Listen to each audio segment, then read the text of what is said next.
प्रणाम। मैं रीना बोनिक। स्वागत है आप सभी का मेरे YouTube चैनल में। वीडियो को देखिए, पसंद आए तो लाइक कीजिए। अगर नए हैं तो ज़रूर मेरे चैनल को सब्सक्राइब कीजिए। आज मैं आपको कक्षा 7वीं के ज्ञान सागर पुस्तक के पाठ 16 देशभक्त पुरु को पढ़ाने जा रही हूँ। यह एक एकांकी है। एकांकी अर्थात एक अंक वाला छोटा सा नाटक। इस पाठ के रचयिता प्रोफेसर C.J. दासवानी और डॉक्टर ओम प्रकाश सिंह जी है। चलिए शीर्षक पर आ जाते हैं। देशभक्त पुरु। जैसा कि शीर्षक से ही पता चल रहा है कि यह कहानी महाराज पुरु की है। देशभक्त पुरु जो सिकंदर के आगे झुका नहीं। भारतीय इतिहास में महाराज पुरु का बहुत सम्मानपूर्ण स्थान है। महाराज पुरु के सम्मान का कारण उनकी कोई दिग्विजय नहीं। इतिहास में केवल एक ही ऐसा वीर पुरुष है जिसने पराजित होने पर भी विजयी को पीछे हटने पर विवश कर दिया। तो चलिए पाठ शुरू करते हैं और जानते हैं कैसे। नाटक शुरू होता है। पहला दृश्य, राजा पुरु का दरबार। राजा पुरु का दरबार लगा है। मंत्री, सेनापति और दरबारी सभी लोग चिंतित बैठे हैं। राजा पुरु का दरबार लगा है। दरबार में मंत्री, सेनापति और दरबारी सभी लोग चिंता में बैठे हुए हैं। एक सैनिक का प्रवेश और उसी वक्त एक सैनिक आता है। पुरु सैनिक को देखकर, कहो सैनिक, क्या समाचार है? पुरु ने सैनिक से पूछा। सैनिक, समाचार अच्छा नहीं है महाराज। यूनानी सेना सिंधु पार कर चुकी है। सैनिक ने जवाब दिया कि महाराज, समाचार अच्छा नहीं है। यूनानी सेना सिंधु यानी समुद्र पार कर चुकी है। वह तेजी से हमारी ओर बढ़ रही है। महाराज, यह भी समाचार है कि तक्षशिला के राजा अम्भी सिकंदर से मिल गए हैं। यूनानी सेना तेजी से हमारी ओर बढ़ रही है और तक्षशिला के जो राजा अम्भी है वे भी सिकंदर से मिल गए हैं। पुरु सैनिक को बाहर जाने का इशारा करके महामंत्री और सेनापति की ओर देखकर महाराज पुरु सैनिक को बाहर जाने का इशारा करते हैं और महामंत्री और सेनापति की ओर देखकर कहते हैं कि हम जानते थे कि अम्भी ऐसा ही करेगा।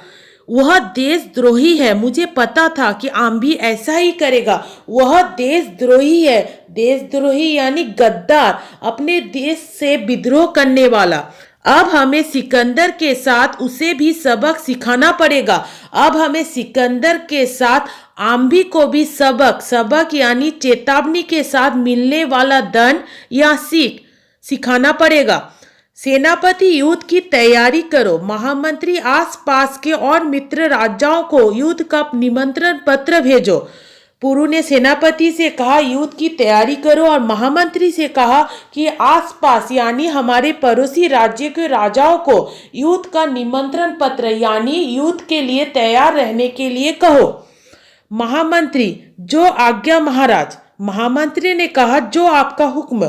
पुरु, एक और बात उनसे कहना कि अब आपस में लड़ने का समय नहीं है। वे पिछली बातें भूल जाए। सिकंदर कई देशों को जीत चुका है। हमें मिलकर उसे हराना होगा। भले ही वह पूरी दुनिया जीत ले, जब तक हम हैं भारत को नहीं जीत सकता। पुरु ने महामंत्री से कहा, उनसे कहना कि अब आपस में लड़ने का समय नहीं है। हमें पिछली बातें भूलकर एकजुट होकर सिकंदर का सामना करना है। वह कई देशों को जीत चुका है। चाहे वह पूरी दुनिया जीत ले, लेकिन जब तक हम हैं हमारे भारत को नहीं जीत सकता। एक सेवक का प्रवेश। सेवक यानी सेवा करने वाला व्यक्ति। सेवक, महाराज की जय हो। सिकंदर का दूत आया है। पुरु, उसे अंदर ले आओ। सेवक आकर बोलता है कि सिकंदर का दूत आया है। दूत यानी संदेश पहुंचाने वाला व्यक्ति। पुरु बोलते हैं उसे अंदर ले आओ। दूत का प्रवेश। वह झुककर राजा पुरु को सलाम करता है। दूत अंदर आता है और वह राजा पुरु को सलाम करता है। पुरु, कहो दूत, हमारे लिए तुम्हारे सम्राट ने क्या संदेश भेजा है? पुरु ने दूत से पूछा। दूत, महाराज, सम्राट ने कहा है कि वे दुनिया जीतने के लिए यूनान से निकले हैं। वे निर्दोष जनता का खून नहीं बहाना चाहते। उनकी इच्छा है कि आप भी आम्बी की तरह उनसे सुलह कर ले। इस तरह लड़ाई भी नहीं होगी और आपकी गद्दी भी बच जाएगी। दूत ने महाराज पुरु से कहा, हमारे राजा सिकंदर ने कहा है कि वे दुनिया को जीतने के लिए यूनान से चले हैं, पर वे बेकसूर प्रजा को मारना नहीं चाहते। वह चाहते हैं कि राजा आम्बी की तरह आप भी उनसे सुलह कर ले। सुलह का अर्थ होता है जब दो देश झगड़े या मन मुटाव आदि को छोड़कर आपस में मित्रता स्थापित करते हैं। यानी आप भी हमारे राजा के साथ मित्रता कर ले। ऐसा करने से युद्ध भी नहीं होगा और आपका सिंहासन भी बच जाएगा। पुरु, और यदि हम उनकी बात ना माने? दूत, तो सम्राट ने लड़ाई के लिए तैयार रहने को कहा है। महाराज, वे सिर्फ जीतना जानते हैं। तो दूत ने कहा, तो हमारे सम्राट ने कहा है कि आप लड़ाई के लिए तैयार रहें। हमारे सम्राट सिर्फ जीतना जानते हैं। पुरु, दूत, अपने सम्राट से कहना कि हम उसे हारना सिखा देंगे। अब लड़ाई के मैदान में ही हम उसका स्वागत करेंगे। पुरु ने इस पर कहा कि तुम अपने सम्राट से कह देना कि उन्हें जीतना आता है, लेकिन हम उन्हें हारना सिखा देंगे। अब लड़ाई के मैदान में ही हम उनका स्वागत करेंगे। दूसरा दृश्य, सिकंदर का शिविर। अभी दूसरा दृश्य प्रारंभ हो रहा है। दूसरे दृश्य में दिखाया जा रहा है कि सिकंदर का शिविर है। शिविर का अर्थ होता है सैनिक पड़ाव या तंबू आदि लगाकर बनाया गया यात्री निवास। सिकंदर बैठा हुआ है। पास में ही आम्बी और सेल्यूकस भी बैठे हैं। दूत का प्रवेश। सिकंदर अपने शिविर में बैठा हुआ है। उसके पास आम्बी और सेल्यूकस भी बैठे हैं और उसी समय एक दूत आता है। दूत झुककर सलाम करते हुए, सम्राट की जय हो। सिकंदर, आओ दूत, हमारा संदेश पुरु तक पहुंचा? दूत, पहुंच गया सम्राट। सिकंदर, हम जवाब सुनना चाहते हैं। दूत, सम्राट पुरु लड़ाई के मैदान में हमारा स्वागत करेंगे। दूत ने कहा, सम्राट पुरु ने कहा है कि वे लड़ाई के मैदान में हमारा स्वागत करेंगे, अर्थात वे लड़ाई के लिए तैयार है। सिकंदर, क्या वे नहीं जानते कि हमारी सेना कितनी बड़ी है? इस पर सिकंदर ने दूत से कहा, क्या उन्हें पता नहीं कि हमारी सेना कितनी बड़ी है? दूत, सब कुछ कहा सम्राट, फिर भी पुरु लड़ने के लिए तैयार है। इस पर दूत बोलता है कि मैंने उनसे सब कुछ कहा, फिर भी राजा पुरु हमसे युद्ध के लिए तैयार है। सिकंदर सेल्यूकस से, सेल्यूकस, सिपाहियों को कूच का आदेश दो। कूच का अर्थ होता है सेना का किसी मोर्चे के लिए होने वाला प्रस्थान या युद्ध के लिए जाना। सिकंदर सेल्यूकस से कहते हैं कि सेना को कूच का आदेश दो। पुरु को सबक सिखाना होगा। अब हमें पुरु को सबक यानी सीख देनी होगी। सेल्यूकस, जो आज्ञा सम्राट। तीसरा दृश्य, झेलम के किनारे यूनानी सेना का शिविर। तीसरा दृश्य प्रारंभ हो रहा है। इसमें झेलम के किनारे यूनानी सेना का तंबू दिखाया गया है। झेलम के किनारे सिकंदर की सेना डेरा डाले हुई है। झेलम नदी के किनारे सिकंदर की सेना डेरा यानी पड़ाव डाले हुई है। नदी चढ़ी हुई है। तेज पानी बरस रहा है। नदी चढ़ी हुई है यानी बारिश के कारण नदी बहुत अधिक भर गया है। अंधेरे में बिजली की चमक और बादलों की गड़गड़ाहट सुनाई पड़ रही है। बारिश के कारण चारों ओर बहुत अंधेरा है और इस अंधेरे में बिजली की चमक और बादलों की गड़गड़ाहट सुनाई पड़ रही है। मंच पर प्रकाश होता है। सिकंदर सेल्यूकस से बात कर रहा है। अब मंच पर यानी स्टेज पर रोशनी आती है और सिकंदर सेल्यूकस से बात कर रहे हैं। सिकंदर, 2 महीने हो गए, हमारा एक भी सिपाही नदी पार ना कर सका। यह हमारी हार है सेल्यूकस, हार। सिकंदर सेल्यूकस से बोलते हैं कि 2 महीने हो गए हम झेलम के किनारे पड़ाव डाले हुए हैं और हमारी सेना अभी तक नदी पार नहीं कर पाई है। यह हमारी हार है। सेल्यूकस, सम्राट, बरसात के दिन है, झेलम चढ़ी हुई है, हमारे सैनिक घबराए हुए हैं। पुरु के पास हाथियों की बड़ी फौज है। हमारे सैनिक हाथियों का मुकाबला करने में डर रहे हैं। इस पर सेल्यूकस कहते हैं कि बारिश के कारण नदी में पानी बहुत अधिक भर गया है, इसलिए हमारे सैनिक घबराए हुए हैं, वे डर रहे हैं नदी पार करने के लिए। और पुरु के पास हाथियों की बहुत बड़ी फौज है, बहुत बड़ी सेना है। हाथियों का मुकाबला करने से भी हमारे सैनिकों को डर लग रहा है। सिकंदर उत्तेजित होकर, उत्तेजित यानी भड़का हुआ, सिकंदर के जीते जी उसके जवानों में कैसा डर। डरने से अच्छा है कि हम सब झेलम में डूब मरे। सिकंदर गुस्से में कहते हैं कि मेरे जीते जी मेरे सैनिकों में डरने से अच्छा है कि हम सब झेलम में डूबकर मर जाए। एक सिपाही का प्रवेश। सिपाही सलाम करते हुए, महाराज की जय हो, राजा आम्भी आपसे मिलना चाहते हैं। उसी समय एक सिपाही अंदर आते हैं और वे महाराज की जय हो कहते हुए कहते हैं कि राजा आम्भी आपसे मिलना चाहते हैं। सिकंदर, उन्हें आदर से साथ ले आओ। सिपाही जाता है। थोड़ी देर में आम्भी का प्रवेश। आम्भी, प्रणाम सम्राट। सिकंदर, आइए राजा आम्भी, हम आपका ही इंतजार कर रहे थे। हमारे जवान पुरु के हाथियों से घबराए हुए हैं, लगता है लड़ाई का विचार छोड़ना होगा। सिकंदर आम्भी से कहते हैं कि हम आप ही का इंतजार कर रहे थे। हमारे जो सैनिक हैं वे पुरु के हाथियों से डरे हुए हैं, मुझे लगता है कि लड़ाई का विचार छोड़ना होगा। आम्भी, आप ऐसा ना सोचे सम्राट, यह वर्षा हमारे लिए वरदान है। आम्भी सिकंदर से कहते हैं कि आप लड़ाई छोड़ने का विचार ना बनाएं, क्योंकि यह बारिश हमारे लिए वरदान यानी भगवान की कृपा है। दलदल और गीली जमीन में हाथियों के पैर नहीं टिकते। कल का दिन आपकी विजय का दिन होगा, क्योंकि बारिश के कारण जमीन गीली हो गई है और मिट्टी में दलदल भी है, और ऐसी स्थिति में हाथी खड़े नहीं हो पाएंगे, उनके पैर ऐसे जमीन पर नहीं टिकेंगे। कल का दिन आपकी जीत का दिन होगा। आप केवल सेना को कूच का आदेश दे। आप बस इतना करें कि सेना को युद्ध में जाने का आदेश दे। सिकंदर, आदेश देने से क्या होगा? सेना झेलम कैसे पार करेगी? इस पर सिकंदर कहते हैं कि आदेश देने से क्या होगा, झेलम में पानी भरा हुआ है, ऐसी स्थिति में सेना झेलम नदी को पार कैसे करेगी? आम्भी, सम्राट यह मेरे ऊपर छोड़ दे। यहाँ से थोड़ी दूर पर नदी के बीच में एक टापू है।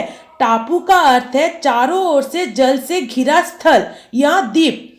वहां नदी कम गहरी है, सेना वहां से पार हो जाएगी। इस पर आम्भी कहते हैं कि आप यह चिंता मुझ पर छोड़ दे।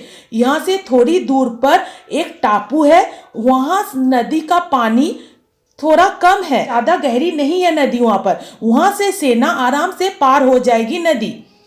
सिकंदर तेज आवाज में, सेल्यूकस, सेना को कूच का आदेश दो, मेरा घोड़ा ले आओ। यह सुनकर सिकंदर तेज आवाज में सेल्यूकस को आवाज देता है और कहता है कि सेना को कूच का आदेश दो और मेरा घोड़ा ले आओ। चौथा दृश्य, रात का समय, मंच पर अंधेरा है। पर्दे के पीछे पुरु के सोते हुए सैनिकों पर सिकंदर की सेना का आक्रमण। चौथा दृश्य प्रारंभ हो रहा है। इस दृश्य में दिखाया जा रहा है कि रात का समय है, इसलिए मंच पर चारों ओर अंधेरा है और पर्दे के पीछे से पुरु के सोते हुए सैनिकों पर सिकंदर की सेना हमला करती है। पर्दे के पीछे लड़ाई की आवाज आती है, लोग चीखते चिल्लाते हैं, हाथी घोड़े की आवाज भी सुनाई पड़ती है। पर्दे के पीछे से लोगों की चिल्लाने की आवाज आती है, हाथी और घोड़ों की भी आवाज आती है। थोड़ी देर में सिकंदर जिंदाबाद का नारा गूंजता है और थोड़ी ही देर के बाद सिकंदर जिंदाबाद यानी सिकंदर की जीत हुई ऐसा नारा गूंजता है। पर्दा उठता है और इसके साथ ही पर्दा उठता है। मंच पर सिकंदर बैठा हुआ है, वो अपनी विजय पर खुश है। पर्दा उठने पर दिखाया जा रहा है कि स्टेज पर सिकंदर बैठा है और वह जीत चुका है, पुरु को उसने हरा दिया है, इसलिए वह बहुत खुश है। सेल्यूकस को पुकारता है, सिकंदर, सेल्यूकस, सेल्यूकस, सेल्यूकस, आज्ञा सम्राट। सिकंदर, कैदी को पेश करो। सिकंदर सेल्यूकस से कहते हैं कि कैदी को पेश करो। सेल्यूकस जाता है और बंदी पुरु को लेकर आता है। सिकंदर, आइए राजा पुरु, अब तो आपने सिकंदर की वीरता देख ली। पुरु के आने पर सिकंदर उनसे कहते हैं कि आइए, अब आपने सिकंदर की वीरता देख ली। पुरु गर्व से, पुरु गर्व के साथ या अभिमान से, हूँ वीरता, वीरता नहीं धोखा जरूर देखा है। पुरु ने कहा वीरता, वीरता नहीं मैंने धोखा जरूर देखा है। रात में चोरों की भांति आक्रमण करना सिकंदर को ही शोभा देता है। पुरु बोलते हैं कि मैंने आपकी वीरता नहीं आपकी कायरता देखी है। रात को चोरों की भांति आक्रमण करना यह सिकंदर को ही शोभा देता है। सिकंदर, युद्ध युद्ध है राजा पुरु, वहां न्याय और धोखा नहीं देखा जाता। इस पर सिकंदर कहते हैं कि युद्ध युद्ध होता है, उसमें न्याय और धोखा यह नहीं देखा जाता। हम आपकी बहादुरी की तारीफ करते हैं। मैंने अंधेरी रात में आपकी चमकती हुई तलवार देखी थी। मैं आपकी बहादुरी की प्रशंसा करता हूँ। मैंने अंधेरी रात में आपकी चमकती हुई तलवार मतलब आपकी वीरता मैंने देखी। अब आप हमारे कैदी हैं, बताइए आपके साथ कैसा व्यवहार किया जाए। अब आप हमारे कैदी हैं तो आप बताइए कि आपके साथ हम कैसा व्यवहार करें। पुरु स्वाभिमान से यानी पूरे आत्मसम्मान के साथ कहता है, वैसा ही जैसा एक राजा दूसरे राजा के साथ करता है।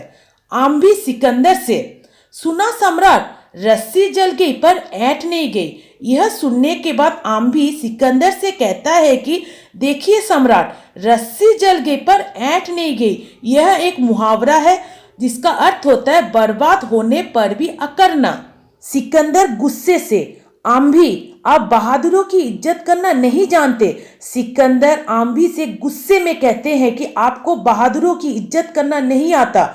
पुरु से, हम आपका जवाब सुनकर बहुत खुश हुए। और सिकंदर पुरु से कहते हैं कि आपने जैसा जवाब दिया यह सुनकर हम बहुत खुश हुए। ऐसा जवाब एक बहादुरी दे सकता है। राजा पुरु, आप कैद से आजाद है, हम आपका राज्य वापस करते हैं। सिकंदर पुरु से कहते हैं कि आपका जवाब सुनकर हम बहुत खुश हुए, इसलिए हम आपको कैद से आजाद करते हैं और आपका राज्य भी आपको लौटाते हैं। आम्भी, मगर सम्राट, आपने यह राज्य मुझे देने का वादा किया था, यह धोखा है। इस पर आम्भी सिकंदर से कहते हैं कि लेकिन यह धोखा है क्योंकि आपने पुरु का राज्य मुझे देने का वादा किया था। सिकंदर उत्तेजित होकर, सिकंदर गुस्सा होकर कहते, आम्भी अपनी औकात समझो। औकात का अर्थ होता है हैसियत। धोखा मैंने नहीं तुमने अपने देश के साथ किया है। सिकंदर आम्भी से कहते हैं कि धोखा मैंने तुम्हें नहीं दिया है, तुमने किया है अपने देश के साथ। देश के गद्दारों को सीख देना यूनानी खूब जानते हैं। हम यूनानी लोग देश के गद्दारों को, जिन लोग देश से धोखा करते हैं, उन्हें सीख देना हमें बहुत अच्छी तरह से आता है। अब आप जा सकते हैं। पुरु से, महाराज पुरु, आज से हम आपके दोस्त हैं। आम्भी से सिकंदर कहते हैं कि अब आप यहाँ से जा सकते हैं। और पुरु से कहते हैं कि महाराज पुरु, आज से हम आपके दोस्त हैं। मैं वचन देता हूँ कि यह दोस्ती जीते जी कायम रहेगी। और मैं आपको वचन देता हूँ कि हमारी यह दोस्ती जब तक मैं जिंदा हूँ तब तक यह दोस्ती बनी रहेगी, अर्थात कायम रहेगी। तो इस कहानी से आपको क्या सीख मिली? इस कहानी से हमें यह सीख मिली कि जो जैसा करता है उसे वैसा ही फल मिलता है।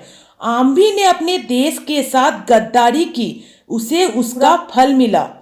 आम्भी जैसे अनेक देशद्रोहियों के लाख नीच प्रयत्नों के बावजूद भी एक अकेले देशभक्त पुरु ने भारतीय गौरव की लाज रखकर संसार को सिकंदर से पद दलित होने से बचा लिया। जब तक पुरु जैसे वीर भारत भूमि पर पैदा होते रहेंगे, इसकी गौरव पताका युग युग तक आकाश में उड़ती रहेगी। तो आज के लिए बस इतना ही। मेरे चैनल को जरूर सब्सक्राइब करें और नीचे दिए गए बेल बटन पर क्लिक करें ताकि आपको मेरे आने वाले वीडियोस के नोटिफिकेशन मिलते रहे। धन्यवाद।